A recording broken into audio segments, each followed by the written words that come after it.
Hello, it is me, the Istari. I've been kind of lax on making videos, but hoping to change that. I thought I would do, in honor of the near 1 year anniversary of my Robin Hood series, I would show my Robin Hood collection. First, I have Robin of Sherwood with Michael Pratt, Jason Connery, and Ray Winstone. I'm not too far into it, but I am looking forward to finishing it and reviewing it. It's really a good show, though, even though I'm not very far into it. This is Robin Hood from 2006. This is Season 1 on Blu-ray. I did a review of this, and I really enjoyed this show despite my problems with it. It's a really good show. The chemistry is great, and I just hate that... Well, it got better by Season 2, even. I mean, it wasn't just the chemistry of Season 1, but in Season 2, the story actually got better, too. So you had the story, the chemistry, everything was coming together.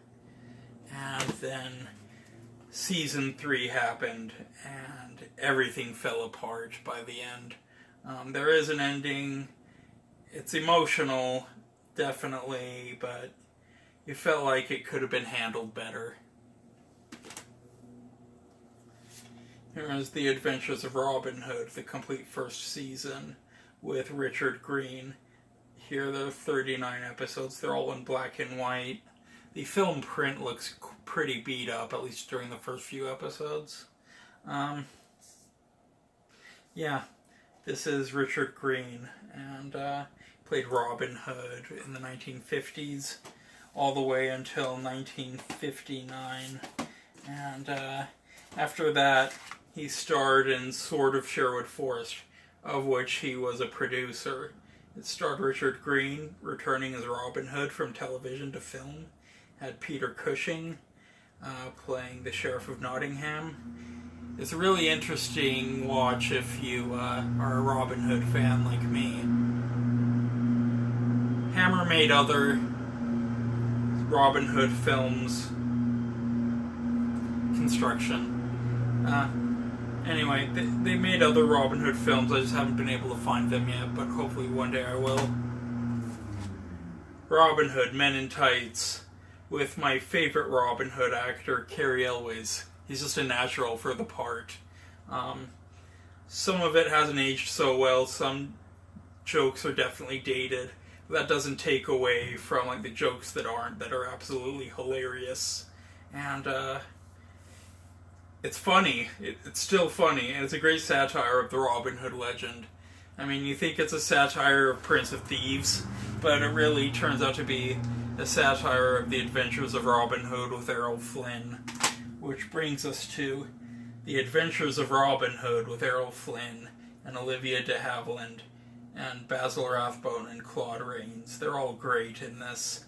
They really don't make movies like this anymore, and that's a really terrible thing. That's almost a crime. It's just like the ultimate Robin Hood film. This is the best one. I would highly recommend it. This is Stan Lee's favorite movie, favorite Errol Flynn movie, and his favorite movie. I talked to Stan Lee. He told me it was Robin Hood. To be honest, this is my second favorite movie of all time, but definitely my favorite Errol Flynn movie. So, yeah. Rest in peace, Stan.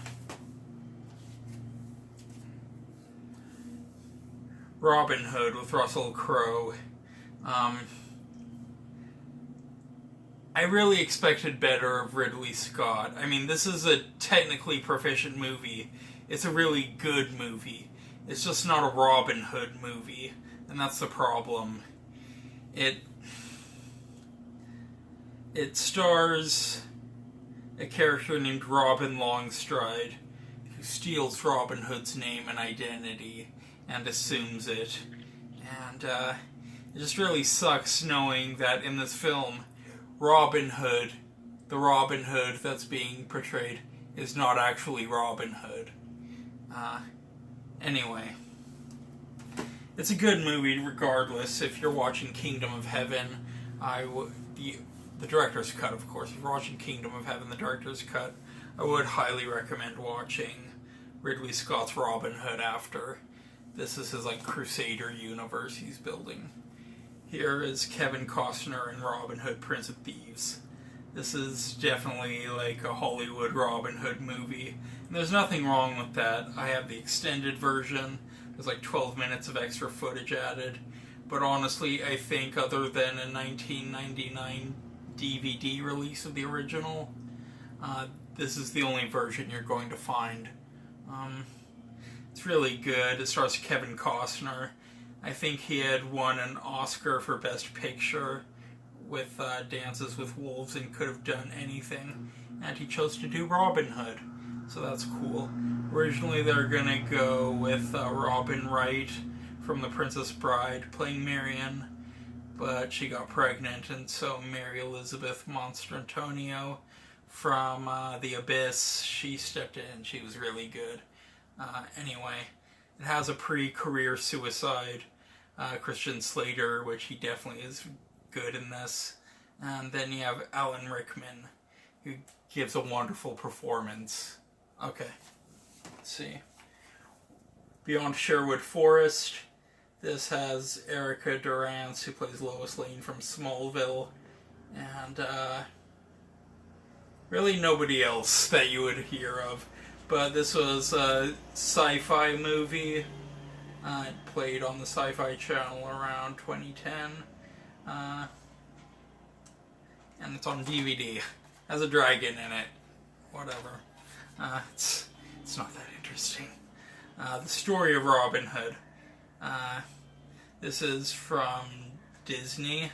It's a live-action version of Robin Hood.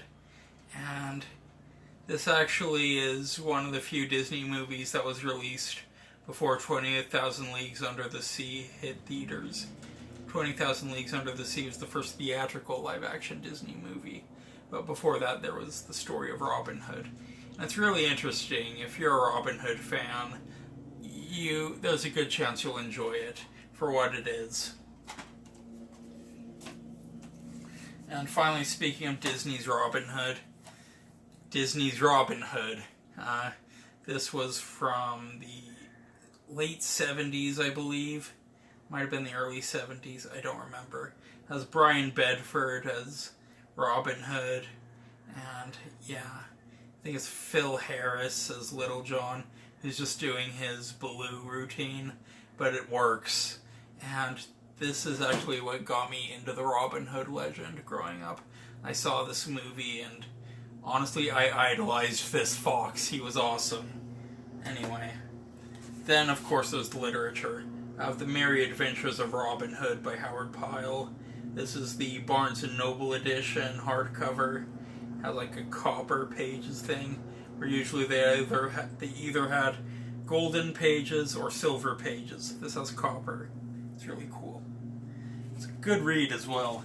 And finally, I have Grimm Fairy Tales Robin Hood by Zenoscope.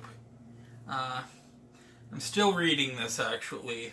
This one is signed, obviously, but I got through this one. It's an interesting setup for the story.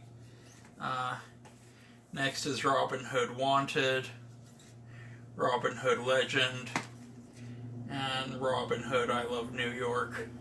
Obviously, there are more comics. I'm still reading them. Once I get through these, I'll get the rest of them, of course.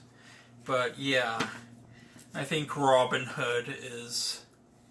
It's kind of a miracle that we even have him in pop culture. This character, possibly from the 12th or 13th century, still floating about in pop culture. Who was he?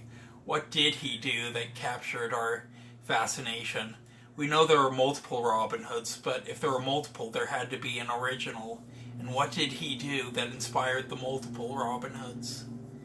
It's a fascinating subject, and I think it's very interesting that centuries later, nearly a millennia later, we're still talking about this guy.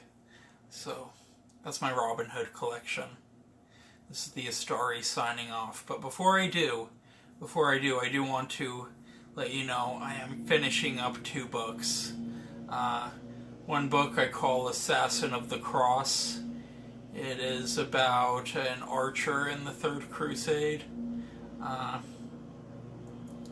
Deals with all the different aspects of the Third Crusade. And as you guessed it, it also deals with the assassins. I think it's cool. And then there's another book I've been working on. I call it From B-list to A-list, the evolution of the genre picture. It explores what used to be B movies back in the day are now what we call the A-list movies of today. So it's like the evolution from B-list to A-list, from old Hollywood to new Hollywood. It's really fascinating. I think I bring up several good points. Look out for them. They're coming out soon. Take care. This is the Istari signing off.